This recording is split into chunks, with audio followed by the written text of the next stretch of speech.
सबसे पहले तो सबको इनकलाबी सलाम। हम ही को कातिल कहेगी दुनिया, हमारा ही कत्लेआम होगा। हम ही कुएं खोदते फिरेंगे, हम ही पे पानी हराम होगा। ये कुरैशी समाज का जो कारोबार है, जो जानवर काट के लोगों को खिलाने का, ये पेट भरने का काम करते हैं। और इस देश की और इस राज्य की सरकार इस राज्य को भूखा मारना चाहती है।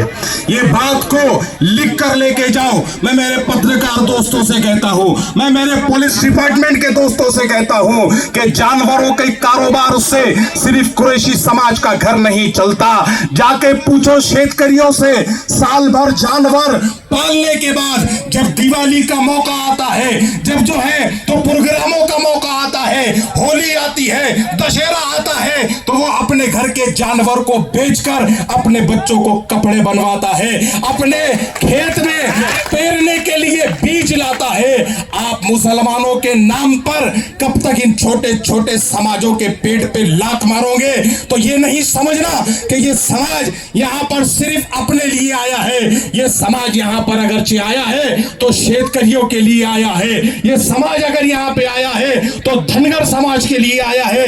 ये समाज अगर यहाँ पर आया है तो वो मंडियों में काम करने वाले छोटे छोटे कारोबारियों के लिए आया है। और क्या हुआ? अभी साहब ने बताया कि कुरैशी समाज को सिर्फ दबाने की साजिश है। आपने 10 साल पहले ये कहा कि गौ को नहीं काटना चाहिए, कानून बनाया, सुप्रीम कोर्ट में पास करवाया। हमने उस कानून का इस्तेमाल किया तो हुकूमत को लगा बाबा मुसलमान तो मान गए, अब इनको अटकाना कैसा? तो उन्होंने गौ जो तो वंश की बात कर दी। अब जब आपने गौवंश की बात की, हमने वो भी माना। आपकी आस्था है, हम आपकी आस्था का इस्तेमाल करते हैं। तो अब आपको दिक्कत भैंस काटने से भी है। आखिर मुसलमान करे तो करे क्या? हम भैंस काटने की बात कर रहे हैं, आप वहां पर भी गाड़ियां पकड़ रहे हैं। हम अधेड़ उम्र का जानवर जो मरने के करीब है, अगर उसको नहीं काटा जाए तो उसके मरने के बाद उसको दफनाने का खर्चा भी उस किसान के ऊपर आता है जिस किसान को खुद को खाने को पैसे नहीं है। तो आप किस किस के पेट पर लात मारोगे? आपको समझना होगा।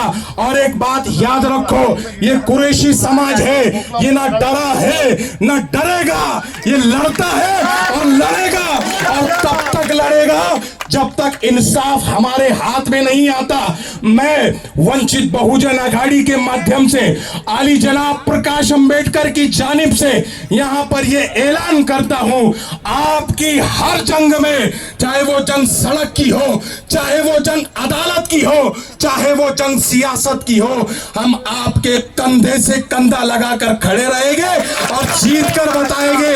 रही बात बजरंग दल की, तो बाबा दूसरा काम ढूंढ लो, अब तुमसे ये काम नहीं होने वाला। अब दूसरा काम ढूंढो, क्योंकि कुरैशी समाज आप जो है तो समझ गया है। दूसरी बात, आरएसएस का प्रोपेगेंडा है कि संविधान को खत्म करो, और मुसलमान संविधानवादी है।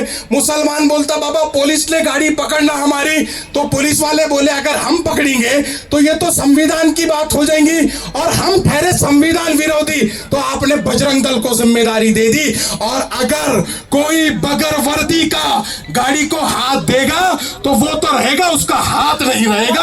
ये बात याद रखो।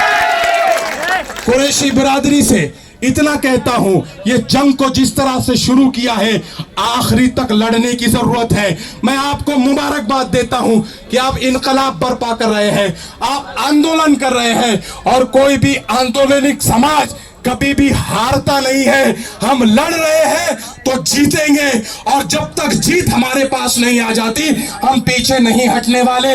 फिर एक बार जमीयतुल कुरैश और कुरैश बिरादरी के तमाम जिम्मेदारान का शुक्रिया अदा करता हूं, इन नौजवानों का शुक्रिया अदा करता हूं जो अलग अलग समाज के लिए यहाँ पर जमा है। हम आपके साथ कंधे से कंधा लगाकर खड़े हैं, बस आपको पीछे नहीं हटना है। बहुत बहुत शुक्रिया। वो आखिर दावाना अल्हम्दुलिल्लाहि रब्बिल आलमीन। बहुत शुक्रिया मेरे भाई। अब इसके बाद मैं एमआईएम के कॉर्पोरेटर जनाब जफर नज़ीर कुरैशी, नज़ीर फारूक। अस्सलाम वालेकुम दोस्तों, मैं मोदी, योगी, जोगी और इस देश के सारे ढोंगियों से कहना चाहता हूं कि ये हिंदुस्तान तुम्हारे बाप का नहीं है, ये हिंदुस्तान